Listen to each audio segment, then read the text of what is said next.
बिहार सरकार में बैठे मुख्यमंत्रियों ने जिस बिल को लागू किया है, मैं अनुरोध करूंगा कि आप सबकी आवाज इतनी हो कि पटना में बैठे हुए वो सोए अहंकारी वो मतांध राजा जो सिर्फ नशे में चूर रहते हैं, उनके कानों तक ये आवाज पहुंचे और अपने बिल अपनी जनगणना को वापस लें। तो क्या जितनी भागीदारी उसकी उतनी हिस्सेदारी, सीधी सीधी जनरल की कितनी भागीदारी आई है निकल के? जब 11% बिहार में, अब भागीदारी आबादी 11%, अब भागीदारी को सार्वजनिक कीजिए आप कि नौकरियों में कितने हैं, संसाधनों में कितने हैं, आईएएस कितने हैं, आईपीएस कितने हैं, पीसीएस कितने हैं, स्टेट पुलिस में कितने हैं, एजुकेशन में कितने हैं, हेल्थ में कितने हैं। गंदी नीति वापस लो, वापस लो, वापस लो, फरमान तुम्हारा वापस लो, वापस लो, वापस लो, फरमान तुम्हारा वापस लो, वापस लो, वापस लो, फरमान तुम्हारा वापस लो, वापस लो, वापस लो, ये घोर अनीति वापस लो, वापस लो, वापस। जातिगत जनगणना अब इसीलिए मैं कह रहा हूं क्यों जरूरी था। 27% रिजर्वेशन की अनुशंसा जो मंडल साहब ने किया था, उसको देने में आपने जान ले लेंगे, जान दे देंगे, गाड़ी जला देंगे, शहर जला देंगे, वो सब कुछ वो आपको पता है, आज भी वो वीडियो है। जातिगत जनगणना वापस लो, वापस लो, वापस लो, जातिगत जनगणना वापस लो, वापस लो, वापस लो, ये गंदी नीति वापस लो, वापस लो, वापस। कुत्ता पानी पी सकता है, सुअर पानी पी सकता है, गाय पानी पी सकता है, भैंस पानी पी सकता है, लेकिन इंसान का एक वर्ग जो है वो पानी नहीं पी सकता। तो इस नाइंसाफी के खिलाफ बाबा साहब अम्बेडकर ने लड़ाई लड़ी, जिसे तालाब आंदोलन कहते हैं। वो जातिगत जनगणना जो बिहार के अंदर हुआ है, उसका विरोध हो रहा था और कहा ये जा रहा, तर्क ये दिया जा रहा, जो तर्क कि इस जातिगत जनगणना से जातियों के बीच विभाजन हो जाएगा, जातियां बंट जाएंगी, यानी कि समाज को बांटने की एक साजिश है, यह आरोप लगाया जा रहा है बिहार के मुख्यमंत्री नीतीश कुमार पर। लेकिन सच्चाई क्या है? सच्चाई यह है कि जब जातिगत जनगणना की बात आई थी, यानी ये प्रस्ताव आया था, यह आज का प्रस्ताव नहीं है। लोगों को ये पता होना चाहिए कि जातिगत जनगणना 2011 में ऑलरेडी हो चुका है, लेकिन सरकार ने, उस समय की कांग्रेस की सरकार ने उसे सार्वजनिक नहीं किया। चूँकि कांग्रेस को, आज की कांग्रेस यानी राहुल गांधी की कांग्रेस और पीछे की कांग्रेस में थोड़ा सा अंतर आ गया। अंतर ये आ गया है कि पीछे की जो कांग्रेस थी वो 100% मनुवादी विचारधारा पर चलती थी। अब के कांग्रेस पर एक दबाव है और दबाव के कई कारण हैं। क्षेत्रीय पार्टियों का उठान, आम जनों के डिमांड्स जो हैं वो कांग्रेस के संज्ञान में है और कांग्रेस अब वही बयान देती है जो आम जनों की भावनाएं हैं। इसलिए राहुल गांधी ने भी समर्थन कर दिया है। राहुल गांधी जी ने भी ये कहा है कि यदि सरकार हमारी केंद्र में बनेगी तो हम फिर से जातिगत जनगणना कराएंगे। क्यों जातिगत जनगणना करवाया जा रहा, क्यों इसकी मांग की गई, पहले इसको समझना। इस देश में जो सामाजिक व्यवस्था है, शुरू से, आज से नहीं, शुरू से कई हजार वर्षों से, वो सामाजिक व्यवस्था ये रहा कि इसमें वर्गीकरण कर दिया गया, 4 वर्गों में बांटा गया। किसने बांटा नहीं बांटा एक अलग विषय है, लेकिन ये व्यवस्था लगभग 4-5 हजार वर्षों से यहाँ भारत में है। उसमें एक को कहा गया ये अपर कास्ट है, बीच वाले को 2 को मिडिल में रख के एक जो आखिरी पायदान पर है उसे तो अछूत कह दिया गया।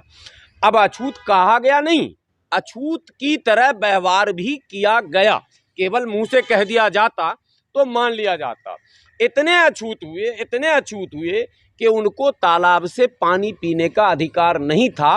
भारत के इतिहास के जानकारों को पता है कि बाबा साहब अम्बेडकर ने पानी पीने के लिए आंदोलन किया इस देश में, और वो कोई 1000 साल पुरानी कहानी नहीं है। ये बिल्कुल अब 110 साल उस अभियान को हो रहे, जिसे तालाब आंदोलन के नाम से जाना जाता। क्यों आंदोलन करना पड़ गया पानी पीने का? कुत्ता पानी पी सकता है, सुअर पानी पी सकता है, गाय पानी पी सकता है, भैंस पानी पी सकता है, लेकिन इंसान का एक वर्ग जो है वो पानी नहीं पी सकता। तो इस नाइंसाफी के खिलाफ बाबा साहब अम्बेडकर ने लड़ाई लड़ी, जिसे तालाब आंदोलन कहते हैं। इस देश में सामाजिक विषमताओं को पाटने के लिए कई आंदोलन चले। एक आंदोलन पेरियार ने चलाया, ज्योतिबा फूले ने चलाया। आप सभी लोग जानते हैं कि शिक्षा के अधिकार से भी इस वर्ग को वंचित रखा गया था। इसीलिए माता सावित्रीबाई फूले ने जब इस अभियान को चलाया तो उनको भी क्या क्या झेलना पड़ा, ये बताने की बार बार आवश्यकता नहीं। सच्चाई ये है कि उस समय रोका जाता था, टोका जाता था और ज़रूरत पड़ने पर ठोका जाता था। यानी पढ़ने नहीं देंगे, बढ़ने नहीं देंगे। ये तो धन्य हो भारत के उन तमाम महापुरुषों का जिन्होंने उस व्यवस्था के खिलाफ लड़कर अपनी जान की मन बाजी लगाकर अंग्रेज़ों को भगाया। भारत में एक व्यवस्था दिया गया, संवैधानिक व्यवस्था, जिसको हम कहते हैं कि बाबा साहब अम्बेडकर ने लिखा। उनके साथ उनके सहयोगी भी थे। आप संविधान सभा के अध्यक्ष होने के नाते श्रेय आपको जाता है कि आप अगर अध्यक्ष ना होते तो ना जाने इस तरह का संविधान होता या ना होता। अब जो संविधान भारत में है, जो 26 जनवरी 1950 से प्रभावी है, उस संविधान में साफ शब्दों में general quota, OBC quota, SC quota, ST quota तय कर दिया गया। सबको समान अधिकार देना है और जो लोग रेस में कई हजार वर्षों से पीछे धकेल दिए गए थे, उन्हें मुख्य धारा से जोड़ देना। इतना सिंपल खेल है। आदिवासी भाई थे, बहुत पीछे थे, जंगल में थे, मुख्य धारा से कटे थे। संविधान ने एक व्यवस्था दिया कि नहीं, उनको भी मुख्य धारा से लाना। जो एससी कैटेगरी में लोग थे, जिन्हें अछूत कहा जाता था, उन्हें भी मुख्य धारा से जोड़ना, मेन स्ट्रीम से जोड़ने का प्रयास संविधान ने किया और उसी प्रयास का नाम है रिजर्वेशन। लेकिन उसमें आनाकानी हुई। व्यवस्था होने के बावजूद भी, असल मुद्दा अब है, व्यवस्था होने के बावजूद भी जो ओबीसी को मिलना चाहिए था वो नहीं मिला, जो एससी को मिलना चाहिए था वो नहीं मिला, जो एसटी को मिलना चाहिए था वो नहीं मिला। आप ये देखिए कि ओबीसी को अपना अधिकार लेने के लिए मंडल कमीशन बनने के बावजूद, मंडल कमीशन की रिपोर्ट आ जाने के बावजूद भी सरकारें आनाकानी कर रही थी। धन्य हो बीपी सिंह की सरकार जब आई, वो सरकार जिसमें रामविलास पासवान स्वर्गीय प्रभावी थे, वो सरकार जिसमें रामकृष्ण हेगड़े, वो सरकार जिसमें देवी गौड़ा, वो सरकार जिसमें माकालाल देवीलाल, वो सरकार जिसमें धरती पुत्र मुलायम सिंह यादव, वो सरकार जिसमें लालू प्रसाद यादव, ये सारे सामाजिक न्याय के योद्धा थे उस सरकार में, स्वर्गीय बीपी सिंह की सरकार में। तब जाकर मंडल कमीशन लागू करने का ऐलान हुआ।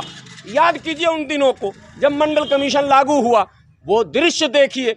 क्या हुआ, किसने विरोध किया? मंडल कमीशन था क्या? अरे भाई, ओबीसी का वाजिब हक ही तो, हालांकि वाजिब नहीं था, 27% वाजिब नहीं था, न वाजिब है। लेकिन अगर दिया जा रहा है आधा, जिसकी आबादी अब तो हो गई ना तय, अब जो जातिगत जनगणना, अब इसीलिए मैं कह रहा हूँ क्यों जरूरी था। 27% रिजर्वेशन की अनुशंसा जो मंडल साहब ने किया था, उसको देने में आपने जान ले लेंगे, जान दे देंगे, गाड़ी जला देंगे, शहर जला देंगे, वो सब कुछ हुआ, आपको पता है। आज भी वो वीडियो हैं जो बिहार की धरती पर और उत्तर प्रदेश की धरती पर उपद्रव मचा।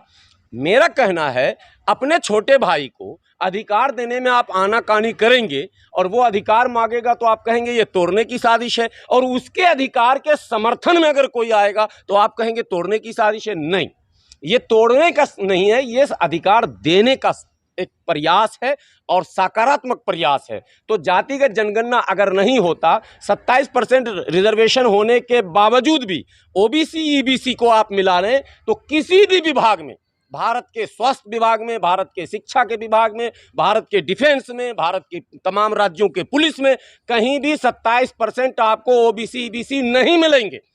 22.5% रिजर्वेशन एससी एसटी का है। मैं दावे से कहता हूं, डेटा निकाल कर देख लो। कभी तो आप नोट सूटेबल, कभी नोट अवेलेबल, कभी कुछ बहाना करते हैं 22.5%। क्या दिल्ली पुलिस में 22.5% हैं? क्या एससी एसटी नहीं है? क्या बिहार पुलिस में है? क्या उत्तर प्रदेश पुलिस में है? राज्य के पुलिस में भी नहीं, केंद्र में भी नहीं, और शिक्षा विभाग में जाएं, स्वास्थ्य विभाग में जाएं, तमाम विभागों में जाएं, यहाँ तक के जो तमाम मंत्रियों के सचिव महोदय हैं, आप सचिवों की सूची निकाल लें तो आपको उसमें 3, 4, 5% ही नजर आएंगे ओबीसी। तो आबादी 52, 54, 55, 56, बिहार में जो जनगणना सार्वजनिक हुआ, मुसलमानों में अपर कास्ट 26% और हिंदुओं में अपर कास्ट 11%।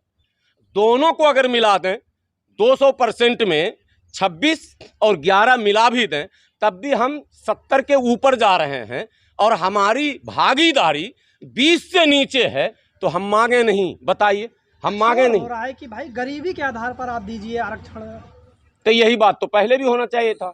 गरीबी का के आधार पर अगर आरक्षण है तो जो लोग ये मांग कर रहे हैं उनसे कहिए। मैं तो नीतीश कुमार जी से मांग कर रहा हूँ, 1-2 दिनों में मैं प्रेस कॉन्फ्रेंस करूंगा।